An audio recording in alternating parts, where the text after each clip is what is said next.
오늘 봉독하신 이 본문의 말씀은 애굽 땅에 흩어져 살고 있던 유다 백성들을 향해서 선포되고 있는 예레미야의 마지막 설교입니다. 지금 이 말씀을 듣고 있는 사람들은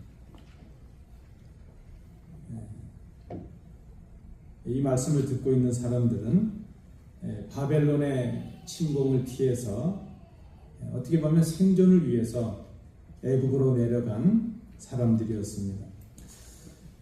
처음에 이들이 애굽으로 간 것은 어쩔 수 없는 선택처럼 보였습니다. 그런데 시간이 흐르면서 그들은 점차 애굽의 삶과 애굽의 문화 그리고 애굽의 신앙에 물들고 익숙해져 버렸습니다. 그 결과로 애굽은 더 이상 잠시 머무는 피난처가 아니라 하나님 없이도 살 수 있다고 그렇게 느껴지는 정착의 땅이 되고 말았습니다. 오늘 본문의 말씀은 바로 그 백성들, 유다에 정착해 살아가고 있는 그 백성들을 향해 주시는 하나님의 말씀을 기록하고 있습니다. 하나님께서는 하나님을 거역한 그 백성들에게 심판의 경고를 주십니다.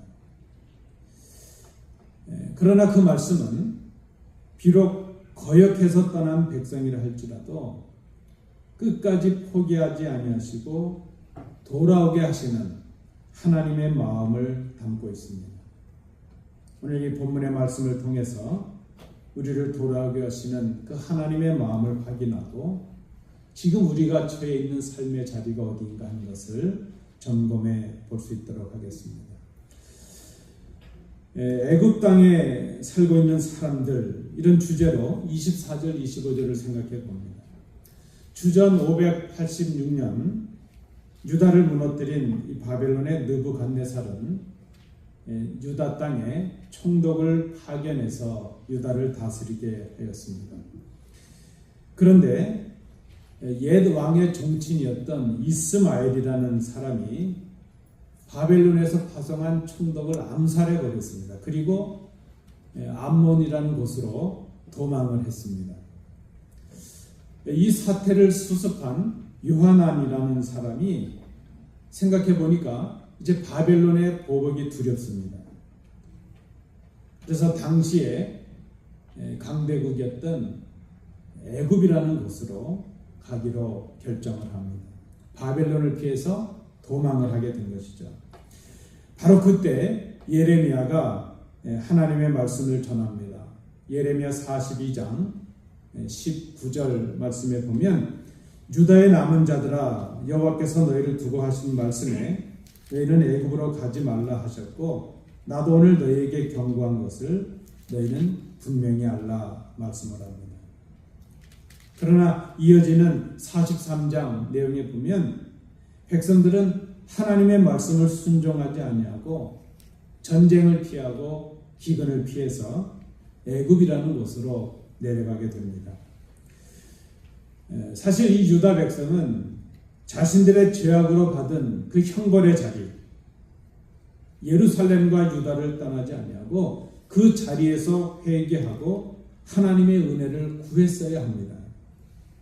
그러나 그들은 그 자리를 피해서 하나님의 형벌의 자리를 피해서 애굽이라는 곳으로 내려갔습니다. 하나님의 말씀을 거역하고 자신들의 뜻을 앞세워 간 것이 바로 애굽이었다는 것입니다. 오늘 이 본문의 말씀은 바로 애굽에서 예레미야가 그들에게 전한 하나님의 말씀을 기록합니다. 아마 그들은 애굽으로 내려가면서 예레미야와 바룩 선지자를 함께 애굽 땅으로 끌고 간 것으로 보입니다. 24절 오늘 읽으셨던 말씀에 예레미야는 이렇게 그들을 호칭합니다.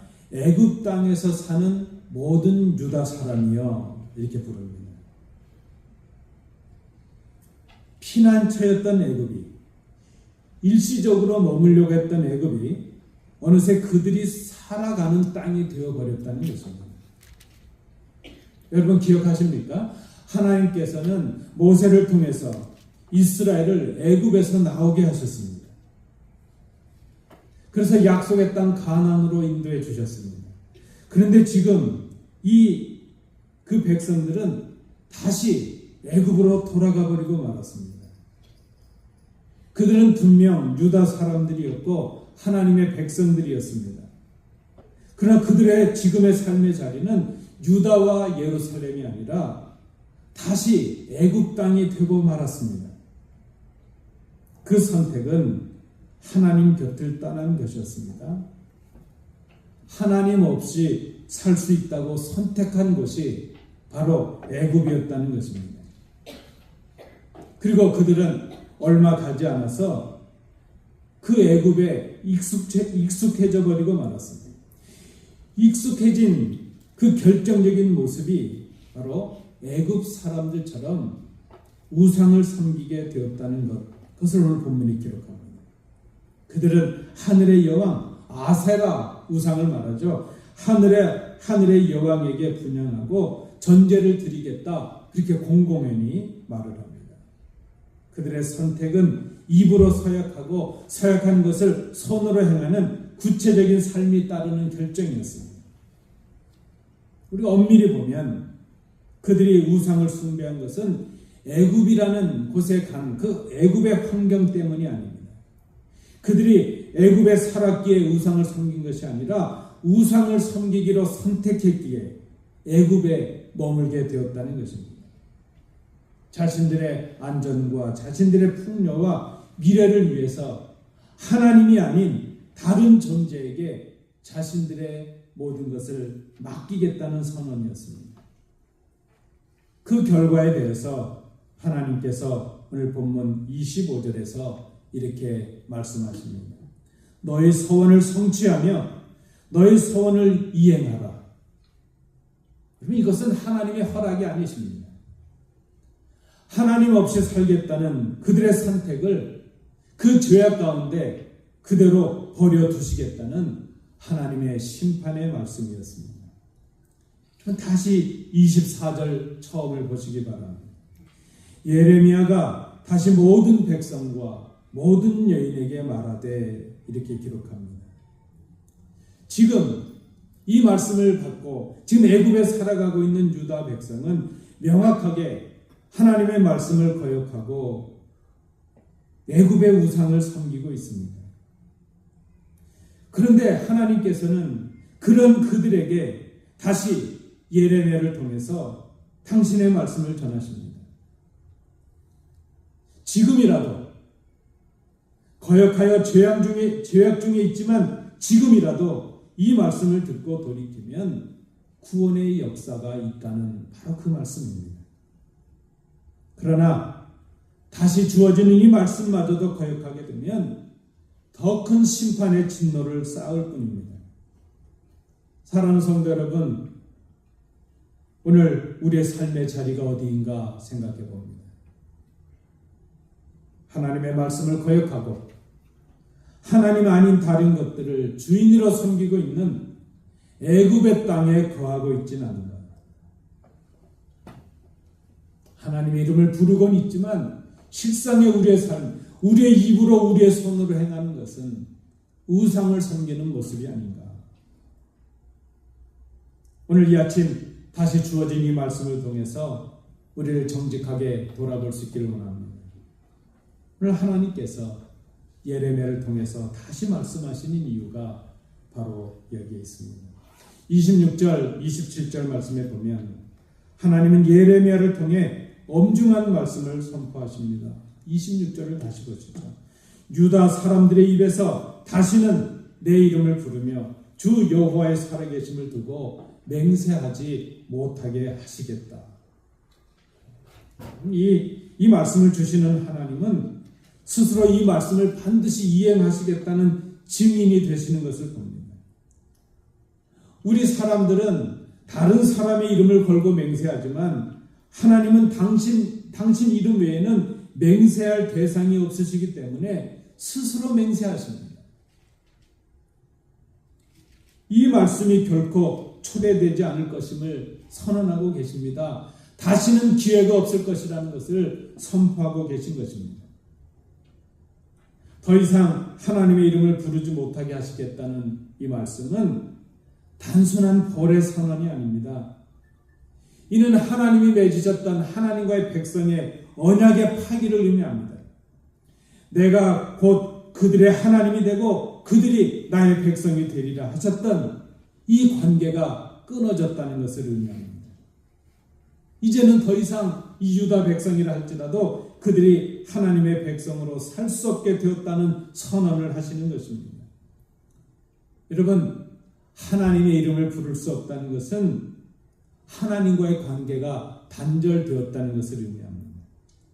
이제 더 이상 하나님의 보호하심과 하나님의 인도하심, 하나님의 임재를 경험할 수 없다는 바로 그것을 의미합니다.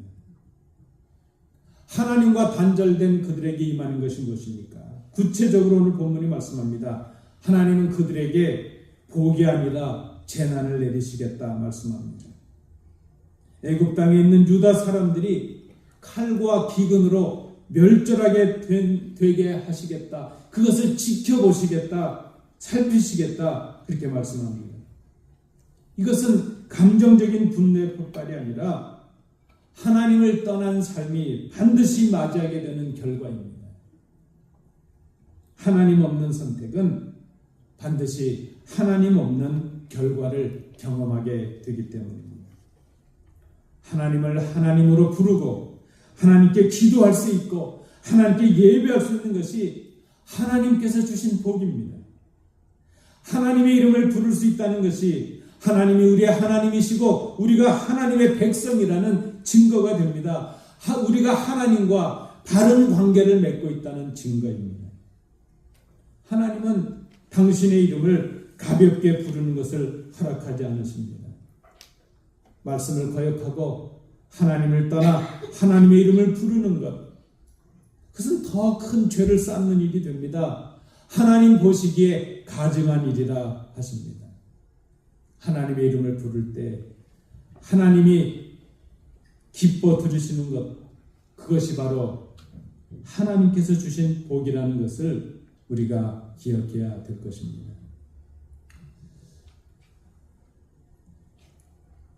오늘 아마 처음이라 그런지 또 끊어졌는데 서인이 나와서 연결해 주세요. 28절 마지막 말씀입니다. 그러나 하나님께서 그런 백성이라 할지라도 다시 돌아오는 기회를 주신다는 것입니다. 하나님의 말씀은 심판의 말씀으로 끝나지 않습니다. 26절, 27절 말씀에서 그 심판을 선언하신 후에 28절 말씀에서 놀라운 전환이 일어나고 있는 것을 봅니다. 비록 소수의 사람이라 할지라도, 칼을 피한 소수의 사람이라 할지라도 그들이 애굽 땅에서 나와서 유다 땅으로 돌아오게 하시겠다 약속하십니다. 이 말씀이 하나님의 말씀을 거역하고 애굽 땅에서 우상 숭배와 하나님을 떠난 삶을 선택한 유다 백성들에게 주어진 심판의 마지막 선언 뒤에 주어진 하나님의 말씀이었다는 것을 우리가 기억해야 될 것입니다. 하나님은 지금 심판 속에서도, 심판의 경고 속에서도 여전히 회복의 길을 열어두고 계십니다. 심판을 선언하시는 이 하나님의 마음은 당신의 백성들이 이 경고의 말씀을 듣고 돌이키시기를 원하시는 아버지의 마음인 것을 우리가 깨닫습니다. 그런데 여러분, 다시 한번 성경을 보십시오. 돌아올 기회를 얻을 사람들이 누구입니까? 28절 말씀은 칼을 피한 소수의 사람이라 그렇게 말씀합니다. 칼은 하나님의 뜻을 거역하고 세상의 안전과 세상의 뜻을, 세상의 안위를 쫓다가 받게 되는 하나님의 심판을 상징적으로 가리킵니다. 그런 의미에서 칼을 피한 자라는 것은 하나님의 경고의 말씀을 듣고 하나님께로 돌이킨 사람, 하나님을 거역했지만 하나님의 말씀을 듣고 다시 하나님의 말씀에 순종한 사람, 그 사람을 의미합니다.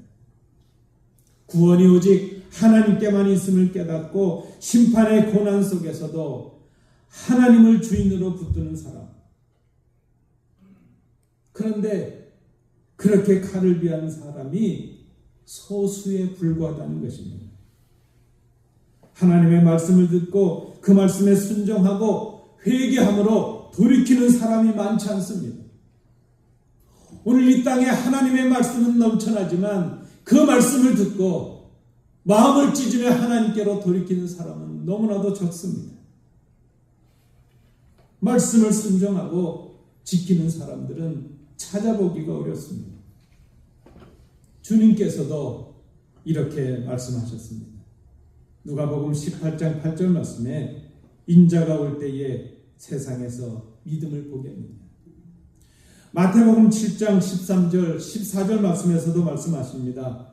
좁은 문으로 들어가라. 멸망으로 인도하는 문은 크고 그 길이 넓어 그리로 들어가는 자가 많고 생명으로 인도하는 문은 좁고 길이 협착하여 찾는 자가 적음이라. 하나님은 말씀에 순종하는 소수의 사람들을 통해서 당신의 진리를 드러내신다. 오늘 본문이 말씀합니다. 애굽에서 다시 돌아올 기회를 주시는 하나님의 구원, 하나님의 사랑. 예레미야는 그 하나님의 사랑이 바로 진리다. 그렇게 오늘 우리에게 선언합니다. 여러분, 오늘 우리의 모습을 한번 생각해 봅니다. 오늘 우리에게 애굽은 하나님 없이도 살아갈 수 있다고 착각하는 삶의 자리를 상징적으로 말씀합니다. 반대로 유다는 하나님의 나라, 하나님과의 관계 안에서 살아가는 삶을 의미합니다. 애굽은 우리가 벗어나고 탈출해야 될 땅이고 유다는 우리가 반드시 돌아가야 될 땅입니다. 애굽은 하나님을 떠나 살아가는 자리를 말합니다. 유다는 언약의 백성으로 하나님께서 주시는 복을 누리며 살아가는 그 하나님의 곁에 자리를 말합니다.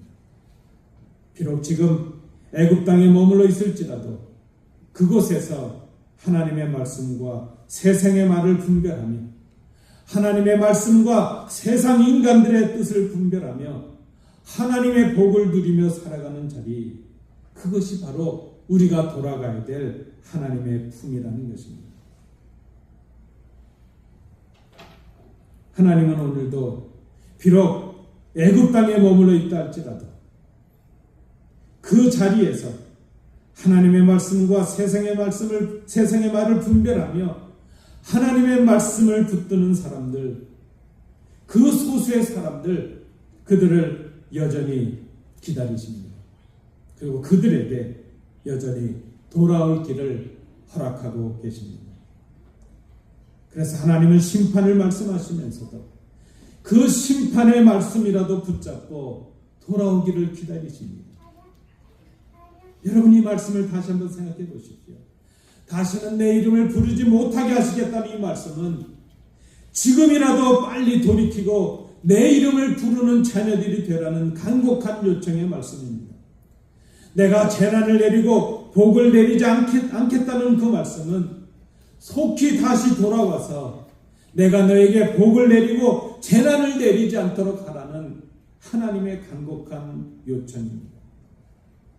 이 모습은 예수님께서 말씀하신 탕자의 비유 속에 나오는 아버지의 모습을 떠올리게 합니다. 아들은 아버지를 거역하고 먼 나라로 떠나버렸습니다. 그리고 그곳에서 익숙해졌습니다. 그러나 아버지는 문을 닫지 않으십니다. 행여나 아들이 돌아올 그곳을 바라보며 그 발걸음을 향해서 기다리십니다. 이렇게 기다리시는 이유는, 이렇게 우리를 돌아오게 하시려는 이유는 하나님이 우리를 사랑하시기 때문입니다. 우리를 사랑하시는 우리의 아버지이시기 때문입니다.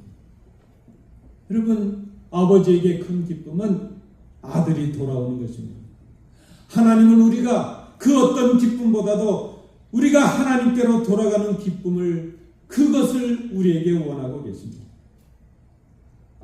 하나님께서 우리에게 주셨던 약속, 예레미야 30장 22절의 말씀처럼 너희는 내 백성이 되고 나는 너희의 하나님이 되리라. 이 약속을 아직도 기억하고 아직도 지키시고 이것을 통해서 우리에게 복을 주시기를 원하고 계시기 때문입니다. 말씀을 맺습니다. 사랑하는 성도 여러분, 하나님은 심판하시는 분이시기 전에 우리를 돌아오게 하시는 하나님이십니다. 우리 아버지이십니다. 여전히 애굽 땅에 머물러 있는 우리를 향해서도 오늘 다시 우리에게 말씀하십니다. 다시 기회를 주십니다. 우리에게 주어진 이 말씀, 우리에게 선포되는 말씀은 하나님께서 우리에게 주시는 기회입니다. 하나님께서 오늘도 우리에게 이렇게 말씀하십니다. 너는 지금 어디에 있느냐? 그리고 여전히 우리를 당신의 품으로 돌아오기를 원하십니다. 여러분, 우리가 살아가는 자리가 어디인가 하는 것을 정직하게 생각해 봅니다. 아무리 좋아 보이고 아무리 풍요하고 아무리 좋은 땅이라 할지라도 하나님이 없는 그곳은 애굽 땅에 불과합니다. 오늘 예배 자리에서 애굽을 떠나 하나님께로 돌아가는 결단이 우리 모두에게 있기를 원합니다. 다시 하나님의 말씀에 순종합니다. 다시 하나님을 주인으로 예배하며 다시 하나님을 경배하는 삶으로 돌이키는 것입니다. 오늘 본문에서 이 하나님의 마음을 깨닫기를 원합니다. 하나님 우리에게 기회를 주시는 아버지이십니다. 오늘도 우리가 돌아오기를 기다리시며 우리의 발걸음을 지키시는 아버지이십니다. 이 말씀을 통해서 우리를 돌아오게 하시는 그 하나님을 만나시는 복된 성도들이 되시기를 축복합니다. 기도하겠습니다.